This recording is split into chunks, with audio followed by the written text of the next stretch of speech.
PantheonAI presents Tech Turmoil, Amazon earnings miss, bond yields spike, and Reddit stock soars. Good morning, everyone, and welcome to the PAI Morning Briefing.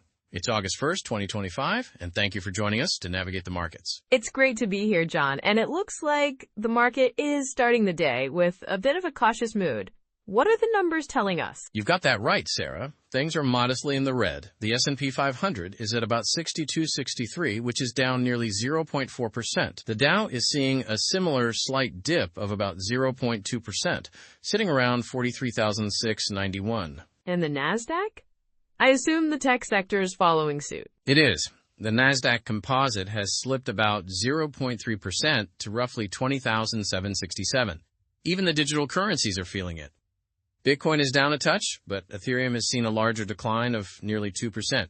So it's not a major sell-off, but more like a collective pause. It feels like the market is reflecting that subtle but pervasive caution we've seen among investors lately. That's a perfect way to describe it.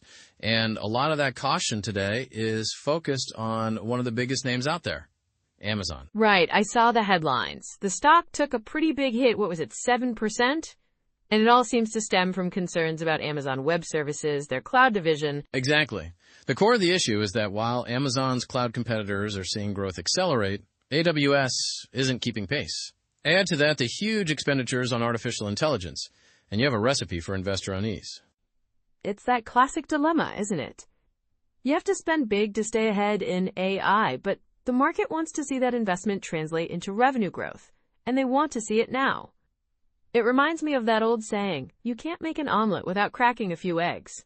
Well, right now, the market seems very worried about the cost of those eggs. The pressure is on for Amazon to prove the long-term strategy will pay off, even if there's some short-term pain. Speaking of pain, that's a perfect segue to another trending topic today, what some are calling pain trades. It sounds a bit dramatic. It does, but it's a fitting term.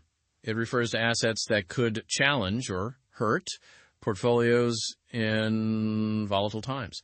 Bank of America strategist Michael Hartnett pointed out we could see renewed selling of the U.S. dollar and even stress for the Magnificent Seven tech stocks.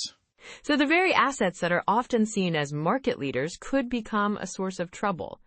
What else is part of that picture? The other piece is 10-year bond yields, which are hovering around 4%. That level can really confound traders and force investors to rethink their defensive strategies. It shakes things up. It's so interesting.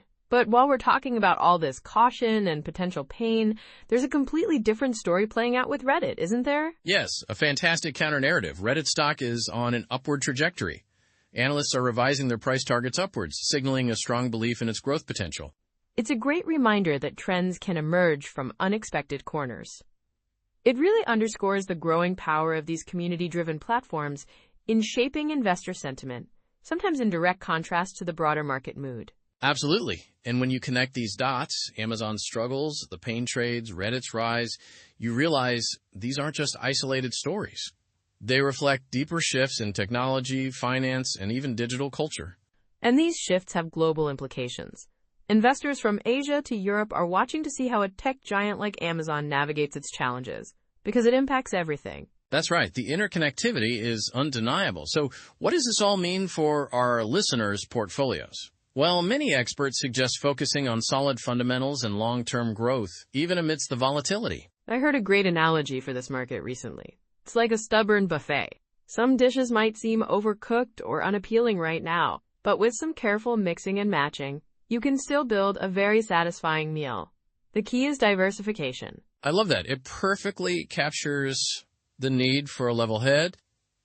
You know, it's funny, the market sometimes feels like trying to predict the weather where it rains confetti one minute and shines 1,000 suns the next. It keeps us on our toes. It certainly does. So as we look ahead, what's the expert consensus? Is it just batten down the hatches? Caution is the watchword, but opportunity is still the name of the game. If Amazon can successfully pivot on its AWS and AI strategies, there could be significant long-term upside. The pain trades themselves might even open doors for savvy, contrarian investors.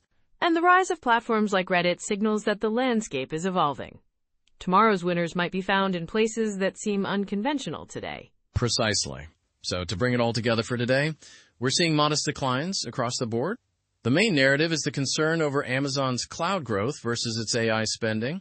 We're also watching those, quote, pain trades involving the dollar, big tech, and bond yields. And providing a bit of brightness is Reddit's stock, which shows that investor sentiment can still rally behind innovative platforms. For investors, the message is clear. Stay diversified, focus on your long-term thesis, and use this uncertainty as a chance to review your positions. Well said, Sarah. As we close, we want to leave everyone with a few questions to ponder. How do you see the balance between short-term volatility and long-term value in your portfolio? And what does the rise of platforms like Reddit signal to you about the future of investing? Powerful questions to think about. Thank you all for spending this time with us today. We hope you found it insightful and engaging. Don't forget to tune in tomorrow for another episode. Until then, keep asking questions, keep challenging assumptions, and have a fantastic day, everyone. PantheonAI, your information copilot. Because learning shouldn't feel like a full-time job. Take care and see you next time.